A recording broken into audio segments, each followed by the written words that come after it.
Fracaso a la vista en Cuba, economía sin datos, nueva apuesta del Consejo de Ministros de Cuba.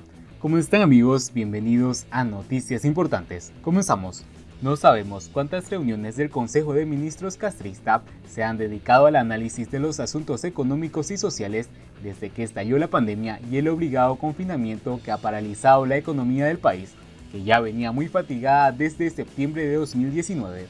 La última vez ha sido durante el Consejo de Ministros de septiembre, con la asistencia y la participación del mismo amplio elenco de otras veces, Manuel Marrero, Machado Ventura, Lasso, Valdés Mesa y por supuesto Díaz-Canel, Gil Murillo, Malmierca, etc. Entre otros, solo faltó Raúl Castro.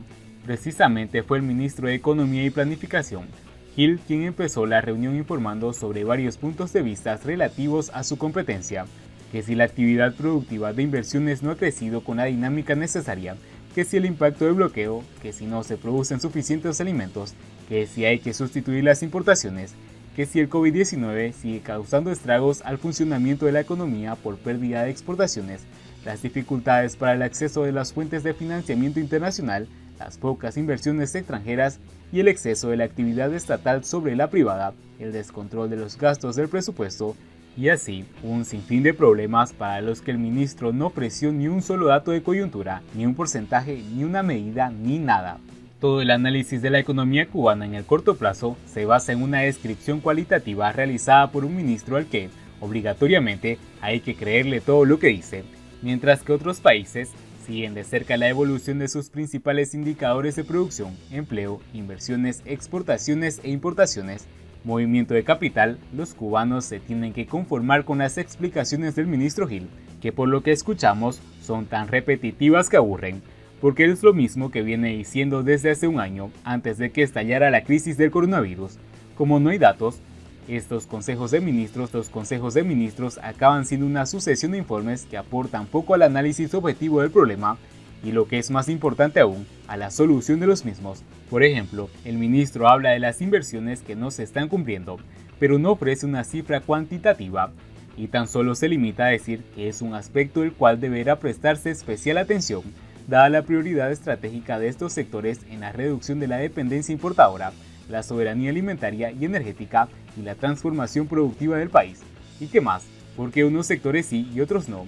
Cuando se habla de inversiones, ¿acaso no es más racional apostar por inversiones en aumento que permitan recuperar de una vez toda la baja participación de la formación bruta del capital fijo en el PIB, origen de la debilidad de la economía cubana? ¿Y acaso el ministro no sabe que para competir en este objetivo hay que aceptar la inversión privada y no solo la estatal, con todo lo que supone un nuevo marco jurídico para los derechos de propiedad? El ministro enumera, por ejemplo, los problemas provocados por el COVID-19, como pérdida de ingresos por exportaciones, la afectación de la importación de productos esenciales, las dificultades para el acceso a fuentes financieras externas y a créditos comerciales, el impacto en los niveles productivos del sector estatal y no estatal, y la inversión extranjera, así como la ejecución de un grupo de gastos no previstos inicialmente en el presupuesto del Estado, pero no ofrece ni un solo dato y así no se puede ir a ningún sitio. Tan solo una cifra: hasta el cierre del mes de agosto, la economía contabilizó en cerca de 1.000 millones de pesos en gastos ocasionados por las medidas del enfrentamiento al coronavirus y que están asociados en lo fundamental a disímiles erogaciones que han tenido que asumir en el presupuesto del Estado, que en el periodo ha evidenciado también una contratación de los ingresos, igualmente, de 366 millones de pesos en gastos por garantías salariales a trabajadores que han tenido que quedarse en casa a causa del nuevo coronavirus y que también ha financiado el presupuesto del Estado. ¿A cuánto se apuesta el ministro de Economía de Cuba que la desviación del gasto va a ser mayor que esos 4.400 millones de pesos que anuncian? Ofrece pocos datos, pero cuanto menos inquietantes, porque si solo han transcurrido 6 meses de la pandemia y quedan otros tantos, esa cifra va a subir y mucho. Probablemente se irá al entorno de los 2.800 o quizás más, 3.000 millones de pesos, en tanto que los ingresos no aumentarán. Y la pregunta es la misma de siempre: ¿de dónde va a salir el dinero? ¿De los bonos soberanos y la patética deuda pública que anunciaron hace unas semanas? Lo dudo, es mucho dinero y se está hablando de un 3% del PIB. Alguien tendrá que venir al rescate. ¿Ya se sabe quién va a prestar esos fondos? Este tipo de preguntas, cuyas respuestas el pueblo cubano necesita conocer, y que algún periodista de Grama debiera formular al ministro. La situación económica es de tal gravedad y la incapacidad de la gestión del gobierno comunista es tan obvia que sin credibilidad ni confianza no se pueden ir muy lejos, por mucho menos que hagan alarde del trabajo, la dedicación y otras cosas que, obviamente, están incluidas en el cargo o no. El Consejo de Ministros abordó otros asuntos candentes. ¿Alguien se acuerda del perfeccionamiento empresarial? Sí, aquellas técnicas para conseguir que las empresas estatales fueran más eficientes.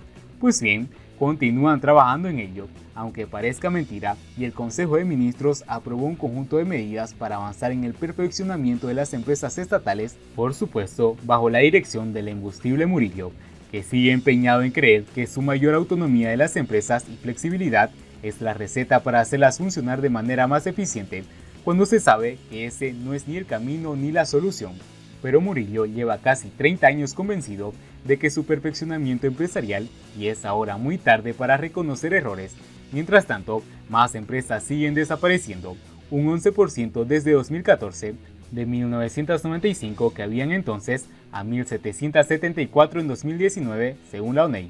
Da igual que las nuevas medidas a las empresas se relacionen con un mejor destino de las utilidades retenidas después del impuesto, o que se generalice a todo el sistema empresarial el pago de un alto desempeño, o que permita a los trabajadores jubilados ser contratados para ocupar igual cargo al desempeñado al momento de obtener su pensión, siempre que responda al interés de la entidad. Murillo sabe que son paños calientes en la herida que no ha cerrado y además por culpa del maltratamiento se está gangrenando.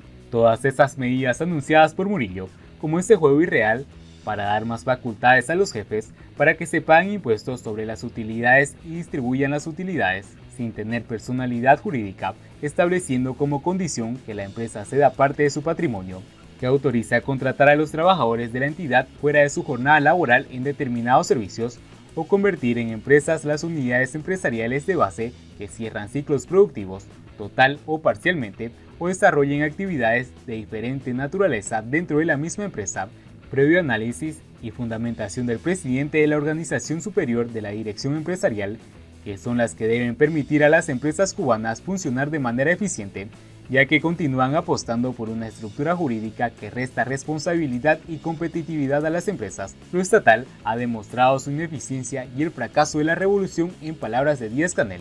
La reunión acabó con el informe de Marrero sobre las empresas estatales socialistas, más de lo mismo, o el cumplimiento de la operación Puerto Transporte Economía Interna, OPTEI, en el transcurso del primer semestre de 2020, a cargo del ministro de Transporte. También Malmierca pasó revista de los daños económicos ocasionados al país por las irregularidades ocurridas en las operaciones del comercio exterior y se presentó por el presidente del Instituto de Planificación Física un análisis de las ilegalidades que han ido detectando durante el presente año en varios territorios y que afectan el ordenamiento territorial y urbanístico de Cuba. Díaz-Canel habló de la encomiable batalla que libra la nación frente al COVID-19 y que el fracaso nunca será una opción para la revolución, y nosotros vamos a vencer y defender nuestra independencia, nuestra soberanía, sin ninguna injerencia con las capacidades y las potencialidades que tenemos en nuestro pueblo. Mientras tanto añadió que a la par estaremos involucrados en el rediseño del funcionamiento del país en la normalidad, con realismo y recuperando la actividad económica y social en todo lo posible para que la economía, de una manera gradual y controlada, se vaya reactivando, en lo cual trabajan varios grupos de trabajo. Sería bueno saber quiénes forman estos grupos de trabajo y sobre todo con qué criterios han sido elegidos y si realmente existen. Sería bueno saber si tal vez requieren alguna ayuda adicional. Cualquier aportación, por pequeña que sea, en estos casos debe ser bien recibida. Sin indicadores ni datos, lo trasladado por este Consejo de Ministros tiene poco interés, por no decir ninguno. Terminando con las noticias, coronavirus en Cuba, 48 casos positivos en las últimas 24 horas. El Ministerio de Salud Pública de Cuba anunció que se procesaron más de 7.400 muestras y se detectó el nuevo coronavirus en un total de 48 pacientes. En la habitual conferencia de prensa, el Dr. Francisco Urán, jefe nacional de epidemiología del MINSAP, explicó que los diagnósticos positivos corresponden 30 a La Habana, 9 a Santi Espíritus, 7 a Ciego de Ávila y 2 a Matanzas. Todos los casos son ciudadanos cubanos, 43 fueron contactos de casos confirmados y 32 no tenían síntomas en el momento de realizarse la prueba del PCR.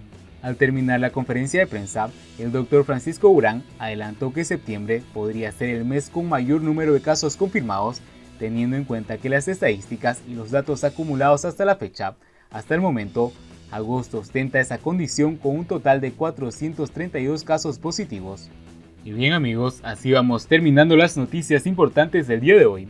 Espero que las noticias hayan sido de su agrado. No olviden suscribirse, muchas gracias por seguirnos y nos vemos